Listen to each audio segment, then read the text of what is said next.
देश के सांसद और विधायक अपना डेटा सुरक्षित करने के लिए अमेरिका का आईफोन यूज करते हैं।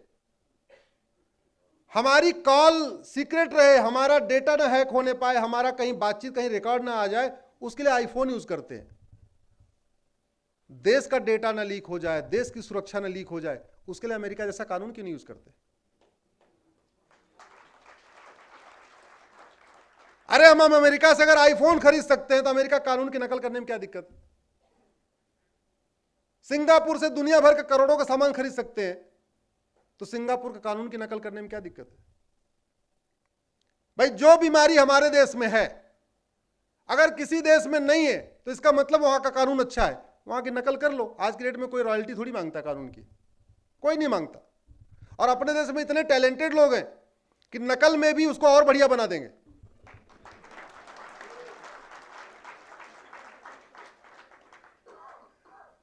मतलब नकल करेंगे, लेकिन जिसकी नकल करेंगे उसको लगेगा ये तो बहुत बढ़िया कानून बना दिया। ऐसा है, लेकिन कभी इस पे चर्चा नहीं हुई, इसीलिए समस्याएं ज्यों की त्यों हैं। और मैंने कुछ दिन पहले एक पीआईएल फाइल किया था कि भारत में जब कोई शिकायत दर्ज होती है तो हम लोग थाने में कोई जाता है तो लिखता है सेवा में श्रीमान थानाध्यक्ष सो सो सो सो सो सो मेरे साथ ये हुआ, मेरे साथ ये हुआ, जो भी लिखता है। फिर जब एफआईआर के पहले वो कांस्टेबल हवलदार उससे कहता है हाँ भी बताओ क्या क्या दिक्कत है, बोले जी ये दिक्कत है। फिर कहता अच्छा तुमने जो लिखा है सब सही बात है, बोले हाँ जी सही बात है। ऐसा पूछते भी हैं, अगर किसी ने एफआईआर लिखाया होगा तो उसको पता होगा। हवलदार लिखने के पहले एक बार पूछ लेता है ये तुम जो कह लिखे हो सब सही लिखे हो ना, बोले हाँ जी सही लिखे। अगर उसी में नीचे एक लाइन अंडरटेकिंग हो जाए कि ऊपर लिखी हुई बातों के लिए मैं अपना नार्को पॉलीग्राफ ब्रेन मैपिंग कराने के लिए तैयार हूं,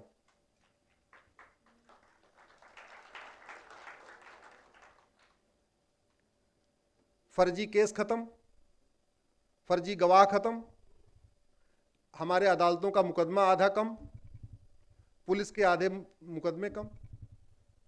और दूसरी बात,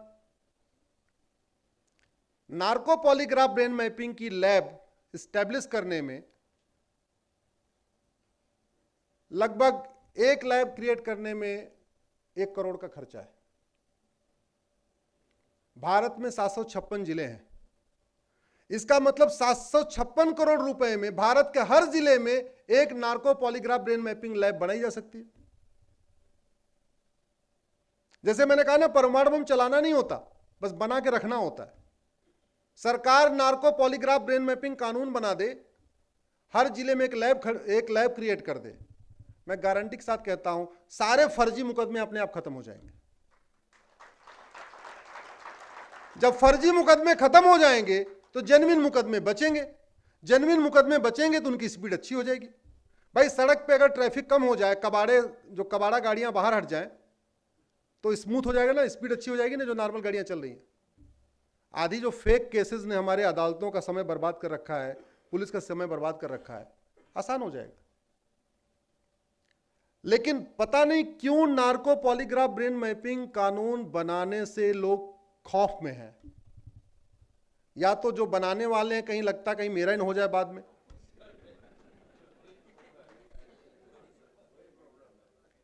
क्योंकि अमेरिका में तो है, सिंगापुर में भी है। और जो आदमी मुकदमा लिखवा रहा है कि भाई मेरा साथ मेरी चोरी हुई, ये हुई, तो एक लाइन लिखने में क्या दिक्कत है कि हम जो बात कह रहे हैं सही है, जरूरत पड़े हम करवा लेंगे। नार्को पॉलीग्राफ ब्रेन मैपिंग कानून बन जाए, इस देश में आधे जो पॉलिटिकल तूतू में है, आरोप प्रत्यारोप है, वो खत्म हो जाएगा। उसका एग्जाम्पल आपने टीवी में देखा होगा, आज की डेट में वहां जंतर मंतर पे पहलवान बैठे हुए, सुना ना आपने? पहलवान कह रहे मेरे साथ ये हुआ, बृजभूषण शरण कह रहे हमने कुछ नहीं किया। पहलवानों का नार्को पॉलीग्राफ ब्रेन मैपिंग कर लो, बृजभूषण का कर लो, 24 घंटे के अंदर दूध का दूध, पानी का पानी, कौन सच बोल रहा है कौन झूठ बोल रहा है, मामला ठीक हो जाएगा। नहीं, जो 1 महीने से पूरा जंतर मंतर पे चल रहा है। जैसे कुछ दिन पहले हमारे दिल्ली के मुख्यमंत्री ने बोला कि अदानी का 20,000 करोड़ रुपए तो मोदी जी का है। केजरीवाल का नार्को पॉलीग्राफ ब्रेन मैपिंग कर लो, क्लियर हो जाएगा सही बोला कि गलत बोला। दूसरा, जैसे उनका एक मंत्री जेल में है, अब तो 2 मंत्री जेल में है। सत्येंद्र जैन का नार्को पॉलीग्राफ ब्रेन मैपिंग करो कि जितना तुमने दलाली खाई है खुद ही खाई है, कहीं और भी पहुंचाया। 24 घंटे के अंदर पता चल जाए कि सारा माल अकेले खाए या किसी और को भी दिए हैं इसमें से। या सिसोदिया ने भी जो शराब वाले में किया है, सिसोदिया जी के नार्को पॉलीग्राफ ब्रेन मैपिंग कर लो, उसका 2 फायदा होगा, सिसोदिया जी कसूरवार है या बेकसूर ये भी पता चल जाएगा, और अगर कसूरवार है तो 100% है या 50-50 है ये भी पता चल जाएगा। तो भैया आप लोग इसकी मांग करिए। आप जरा समझिए, नार्को पॉलीग्राफ ब्रेन मैपिंग कानून होते ही लोग झूठे आरोप लगाना बंद कर देंगे, नहीं तो ये पॉलिटिशियंस आपको बांट के रखेंगे, जातियों में बांट के रखेंगे, भाषा के आधार पे बांट के रखेंगे। हिंदी बनाम तमिल कराएंगे, हिंदी बनाम गुजराती कराएंगे, अगड़ा बनाम पिछड़ा कराएंगे, दलित बनाम सवर्ण कराएंगे, ये कराते रहेंगे। ये अपनी दुकान चला के रखना चाहते हैं। वो जनसंख्या नियंत्रण कानून का विरोध क्यों कर रहे हैं? क्योंकि जनसंख्या नियंत्रण कानून बन जाएगा तो गरीबी कम हो जाएगी, गरीबी कम हो जाएगी तो राजनीति करना बहुत मुश्किल हो जाएगा। जितना ज्यादा गरीबी होती है पॉलिटिक्स करना उतना आसान होता है। क्यों? क्योंकि करना क्या, बस 5 किलो चावल का वादा करना है।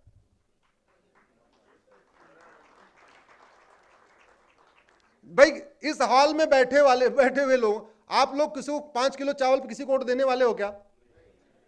तो आपके साथ आपको समझाना, आपको आपकी वोट लेना बड़ा मुश्किल है। लेकिन जो गरीब है उसको 5 किलो चावल की बात कर दो, थोड़े पानी की बात कर दो, 100 यूनिट फ्री बिजली की बात कर दो, वो नहीं पूछेगा तुम्हारी नीति क्या है, तुम भविष्य में क्या करोगे, देश के बारे में क्या सोचते हो, राष्ट्र के बारे में क्या सोचते हो, तुम्हारी शिक्षा नीति क्या होगी, तुम्हारा ये क्या होगा, तुम सनातन धर्म को बचाने के लिए कुछ नहीं पूछेगा। बोले जी ठीक है 5 किलो चावल, ठीक है वोट पक्की। तो जितना ये नेताओं ने जनसंख्या नियंत्रण, चीन के, हम तो कहते हैं चीन वाले ज्यादा राष्ट्रभक्त थे कि उन्होंने जैसे ही आज गुलामी से बाहर आए कानून बना के हम दो हमारे दो लागू किया, आज देखिए विकसित राष्ट्र बन गए, पावरफुल हो गए, गरीबी वगैरह सबसे बाहर निकल चुके हैं। वो ज्यादा राष्ट्रभक्त हैं, हमारे वाले नहीं थे। हमारे वालों ने तो ये सोचा जितना ज्यादा गरीबी रहेगी, गरीबी हटाओ का नारा देते रहे, लेकिन वास्तव में जनता को गरीब बनाते रहे। जितना ज्यादा गरीबी रहेगी उतना आसानी के साथ इनको 5 साल के बाद बस थोड़ा सा कुछ वादा कर दो, लोन थोड़े माफ कर दो, 10-20 हजार रुपए माफ कर दो। भाई जितना ज्यादा बेरोजगारी होगी उतना ज्यादा वोट लेना आसान होगा, क्योंकि बेरोजगारों को 500 रुपए बेरोजगारी भत्ता चाहिए, बस 500-1000 रुपए बेरोजगारी भत्ता दे दो, वोट ले लो, फिर 5 साल फिर मजे करते रहो। और इस देश को जो हम कहते हैं ना सोने की चिड़िया, ये वास्तव में भारत सोने की चिड़िया है, आज भी है। केंद्र और राज्यों का टोटल बजट 75 लाख करोड़ का है। भारत का टोटल बजट 75 लाख करोड़ रुपए है, और इस बजट का 20% ऑन एन एवरेज घूसखोरी, कमीशनखोरी, दलाली में चला जाता है। चाहे वो सड़क निर्माण हो, वहां भी 20% है, हेल्थ डिपार्टमेंट भी लगभग 20% है, एजुकेशन डिपार्टमेंट भी 20% है। तो 75 लाख करोड़ का 20% यानी 15 लाख करोड़। तो भारत में हर साल 15 लाख करोड़ रुपए घूसखोरी, कमीशनखोरी, दलाली में जा रहा है। इतना तो कई देशों का बजट नहीं है जितना हमारे यहां इसमें जाता है।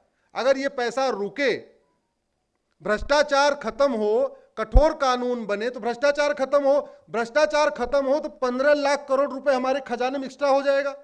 और दूसरा, जो अवैध काम हो रहे, अवैध काम रुकेंगे, भ्रष्टाचार खत्म होगा, ये अवैध जो देसी कट्टे, देसी बंदूक बनते हैं, ये बनना बंद हो जाएंगे। भ्रष्टाचार खत्म होगा, जो ड्रग स्मगलिंग है ये रुक जाएगी। ड्रग स्मगलिंग रुक जाएगी तो सनातन संस्कृति मजबूत होगी या नहीं? आज की डेट में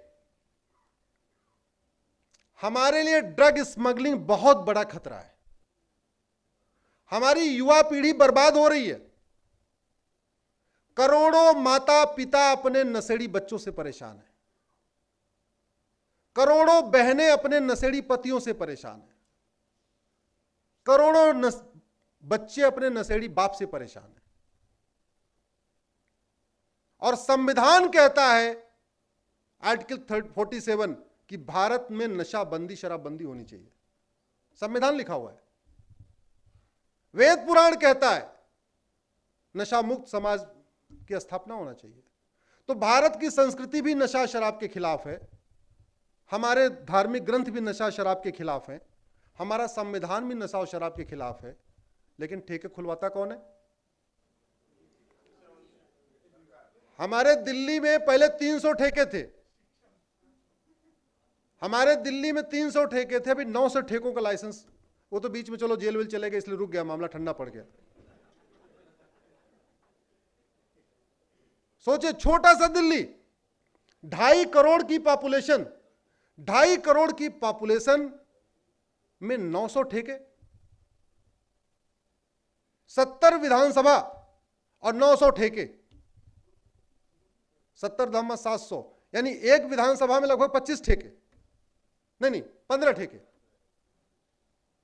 हर विधानसभा में 15 ठेके। आप जरा सोचिए क्यों ठेके खुलवा रहे हैं? एक एक ठेके खुलवाने में 5-5 करोड़। इन वोट जीवी नोट जीवी नेताओं को पहचानिए। आप लोग सामने बैठे हैं, आप तो पहचान ही रहे हैं, मैं तो उनको कह रहा हूं जो बाद में वीडियो सुनने वाले हैं। इन वोट जीवी नोट जीवी लोगों को पहचानिए, उनको आइडेंटिफाई करिए, उनके खिलाफ आवाज उठाइए। ये वोट जीवी नोट जीवी संविधान के खिलाफ काम कर रहे हैं। उन्होंने संविधान की शपथ लिया है तो संविधान को लागू करना उनकी ड्यूटी है। आर्टिकल 47 कहता है भारत नशा मुक्त शराब मुक्त राष्ट्र घोषित होना चाहिए। नशाबंदी होगी, शराबबंदी होगी तो स्वाभाविक सी बात है सनातन संस्कृति मजबूत होगी, भारत में खुशहाली आएगी, अवैध काम रुकेंगे, हत्या बलात्कार रुकेगा और सनातन संस्कृति मजबूत होगी। तो इस पे लागू हो, ये ड्यूटी हम सब की है कि हम अपने सरकारों से उसकी, अपने सांसदों से उनकी मांग करें।